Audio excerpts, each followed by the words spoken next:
নমস্কাৰ আমাৰ দোকানত এজন কৃষক আহিছে তেওঁৰ এটা সমস্যা হৈছে হাইব্ৰিড বড় ধানৰ খেতিত এটা ৰোগ ধৰিছে আৰু সেই ৰোগটো কি মই আপোনালোকক পৰিচয় কৰাই দিয়াৰ বাবে আজি এই ভিডিঅ'টো মই প্ৰস্তুত কৰি উলিয়াইছো আসলতে এইটো হল হাইব্ৰিড বড় ধানৰ খেতি খুব ভাল হৈছে ধান কিন্তু এখেতৰ এটা বেমাৰ লাগিছে আৰু সেই বেমাৰটোৰ কাৰণে মোৰ ওচৰত আহিছে আমাৰ দোকানত মানে ইয়াক মানে কি ধৰণে ট্ৰিটমেন্ট ল'ব লাগিব সেই বিষয়ে জনাৰ কাৰণে আমাৰ দোকানত আহিছে আচ্ছা আপোনাৰ নামটো কি আছিল আবু বক্কাৰ কেই বিঘা মাটি খেতি কৰিছে মোটামুটি 3 বিঘা মান 3 বিঘা আজি এই বেমাৰটো আজি দেখা পাইছে না আজি কেইদিন মান আগতে দেখা পাইছে আজি দেখা পাইছে আজি দেখা পাইছে এই বেমাৰটোৰ নাম কি জানে ব্লাষ্ট বেমাৰ ইয়াৰ লক্ষণসমূহ প্ৰথমতে মই আপোনালোকক কৈছো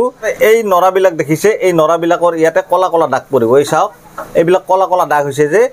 ইয়াৰ এই নৰাৰ যিবিলাক গাঁঠি আছে এই গাঁঠিবিলাকত এই ৰোগটো ধৰে লাহে লাহে ই বাঢ়ি গৈ কি হয় এই হিচৰ গুৰিত এই চাওক এইবিলাক কলা কলা দাগ হৈছে চাওক এইবিলাক ভাঙি গৈছে চাওক হিচত লাগি লাগি এইবিলাক ভাঙি গৈছে এইটো হৈছে ব্লাষ্ট বেমাৰ আৰু এই ব্লাষ্ট বেমাৰ কিহৰ কাৰণে হয় কি কাৰণত এই ব্লাষ্ট বেমাৰটো ধৰিব পাৰে যদি আপোনালোকৰ মাটিত অতিপাত নাইট্ৰজেন থাকে অৰ্থাৎ ইউৰিয়া দিয়া যদি বেছিকৈ ইউৰিয়া প্ৰয়োগ কৰে বা সেই অঞ্চলত যদি ইউৰিয়া বেছিকৈ প্ৰয়োগ কৰি থাকে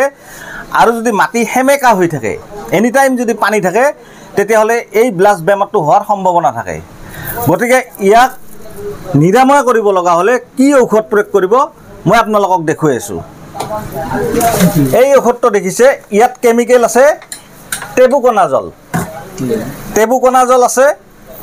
আৰু এই টেবুকোনাজল বায়াৰ ক্ৰপ সায়েন্স কোম্পানীৰ নেটিভো নামেৰে জনাজাত ইয়াত কেমিকেল আছে টেবুকোনাজল আৰু এই টেবুকোনাজল খুব ধুনিয়াকৈ ধান খেতিত প্ৰয়োগ কৰিব লাগিব কি পৰিমাণৰ প্ৰয়োগ কৰিব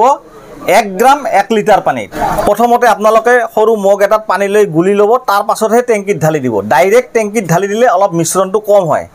এই ধৰণে যদি আপোনালোকে স্প্ৰে কৰে এই ধৰণে যদি স্প্ৰে কৰা তেতিয়াহ'লে খুব এটা ভাল ৰিজাল্ট পাবি মোটামুটি এসপ্তাহৰ ভিতৰত এই বেমাৰটো নাইকিয়া হৈ যাব